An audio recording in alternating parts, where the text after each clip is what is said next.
Hey guys, most people will do ready, aim, fire, but I'm gonna tell you in this video how it's ready, fire, aim. Now, while you're here, I want you to hit that subscribe button. I want you to also hit that bell so it alerts you when we upload fresh new content, but let's get right to business right now. Ain't never gonna stop this fire.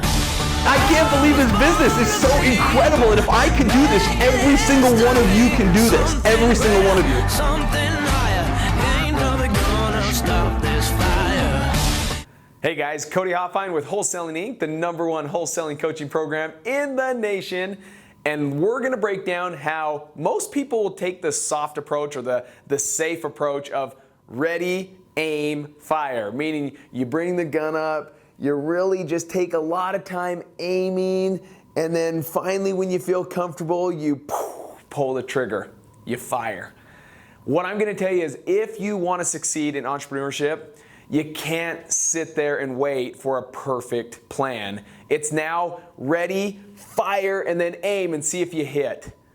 That's gonna lead you to more success than the other approach of trying to over-educate yourself and trying to get into all the what-if scenarios, like what if this happens? Now, because that could happen, I might get on YouTube right now and start looking through all this and making sure that I've got all the scenarios busted out, and pretty soon you know you're on this 20-year journey of just information overload, YouTube University overload, and I wanna have you break that cycle. It's okay to not have a perfect plan. In fact, I'm telling you right now, if you want to succeed, don't build a perfect plan, because perfect plans don't exist. I'm going to tell you a story that just took place when I shouldn't say just took place, but it took place at the beginning of wholesaling. And it taught me some incredible, incredible lessons that have helped me progress and become who I am today. One of the first deals that I went on, I sent out direct mail. And this guy called me, he's like, yeah, me and my wife, we're really looking to sell our home right now. And I was thinking, man, this is awesome. I started to find out there was motivation. He was behind on some bills, and there was a lot of motivation going on. Enough for me to say, hey, I gotta get out to that house and I gotta get out there today. So I called him, I said, hey, I'd love to come out, make sure that I set up a time. I put a time for later in the afternoon. And he says, perfect. Now it's gonna take about a half-hour drive, 45-minute drive to get to this home. So he's like, yep, that works. I talked to my wife, we're ready for you. I go out to the home, and right when he answers the door, and I've shared this on another YouTube video, but I'm gonna explain the back end story behind all this, is he answers the door and he's like, oh, Cody, you know what, I should have called you. We're actually not interested in selling our home anymore. And I'm thinking there like, I just drove 35 minutes to get out here. Like, couldn't you have given me the courtesy to at least tell me, hey, I'm not interested, so I didn't have to drive all the way out here? But he didn't stop there. He says, but I do have a piece of land that I'm really trying to sell right now. And here's how this story goes. I knew nothing, absolutely zero about land. I knew nothing about land. I didn't know how to price land. I didn't know if it was in a great location. I didn't know if it was buildable. I didn't know if it was stubbed and prepped for building a home on. I knew nothing, and I had no knowledge about it. So what I did is I just sat there with an imperfect plan. And because I knew nothing about it, I had this almost attitude of, you prove to me why I should buy your property. And it's because I genuinely did not know anything about land, and I didn't want to get involved in anything that I didn't know, but this taught me something in the back end. We're going to go through this. So I just sat there, I'm like, hey, I don't know if I'm the best fit for your land because I know nothing about it. And all of a sudden he's like, well, it would be a great deal that I could get rid of it and I could sell you at a great price. And I'm like, listen, I know nothing about land, and for me to be comfortable about it, it would have to be like a smoking hot deal, because I know nothing and you're telling me right here on the spot and I know nothing about it. Now, I could have said, yeah, tell me a little bit about it. I'm gonna go home and do some research on it and then I'll get back with you. But I didn't. I just sat there and said, I know nothing about this land. I know nothing. So it'd have to be a smoking hot deal. Well, then all of a sudden it like triggered him to be like, well, I can give you a smoking hot deal. And I'm like, okay, well, tell me about it. He says, well, it's about 3/4 of an acre. It's sitting in this city, and I would sell it to you for 10 grand. Already in my head, I'm thinking, oh, I don't know enough about it. It sounds like it already is a deal, but I know nothing about it. What if it's not buildable? What if it's not a land that's even desirable? What if it's something that the city has a big old lien on it? Like, I knew nothing.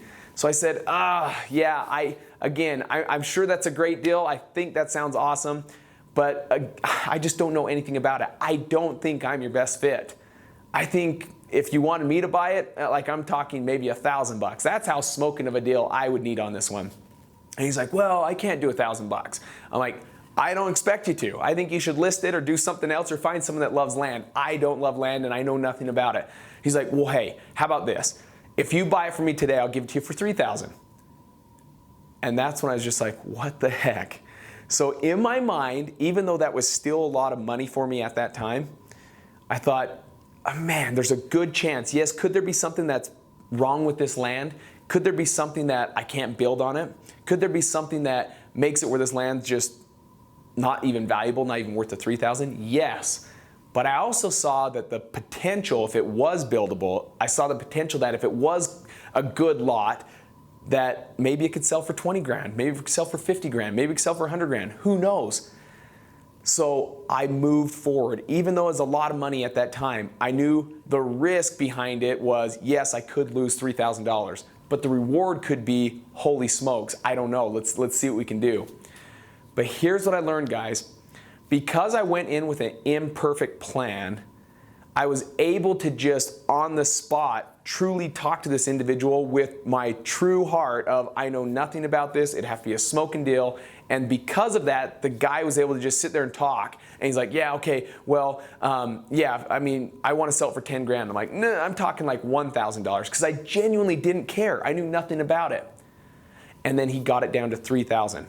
Here's what I'm telling you. Ready, fire, aim. Had I taken time to say, I'll get back with you, let me do some research on it.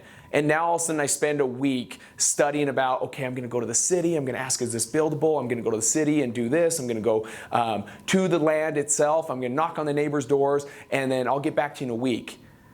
Well, he, A, could sell it in that time. B, he could change his mind that he wants to sell it. Or C, I could find out and get myself into this pigeonhole and talk myself out of this deal.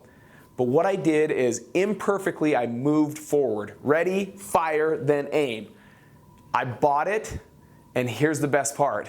We were able to sell that land for over $90,000. It ended up being a huge, huge win. But it's because I went in there with an imperfect plan. So if you are stuck on YouTube University, if you're stuck with that mindset saying, but what if this happens, what if this happens, what if this happens? Okay, let's go research that. And when things go to this, let's research it. Get out of that right now. Don't do the approach where you're ready, aim, okay, no, let's wait a second, okay, fire. No, I'm saying get out there, ready, fire, and then look at it and say, oh, I missed. Now make your adjustments. That's how you succeed in entrepreneurship. That's how you're gonna succeed in wholesaling. But guys, here's what I want you to do. If this is your first time watching these videos, I want you to type down below in the comments, this is my first time. Just type in first time. If it's your second time or your third time or multiple times, I want you to type in there, I'm back. But if you have any questions concerning ready, fire, aim approach versus ready, aim, fire, because I know in my mindset this didn't make sense. I had to personally go through it for this to make sense. Even I had times where I just wanted to make sure I had a really good solid plan. I'm telling you guys, the ones that wait and wait and wait for this perfect plan, you're missing out on so much opportunity that exists right around you. I went forward imperfectly, and if this guy can do it, each one of you can do it. And it ended up being one of my biggest deals, making one of the biggest paydays I've ever had. You can do this too if you're willing to just get out there, ready, fire, aim. If you have any questions regarding this whole structure, comment down below. I read all the comments. I'd love to chime in and respond to those comments and genuinely help you guys, serve you guys so that you can become better wholesalers and get out there and get your next deal. Take care, guys, and I'll see each one of you on our next video.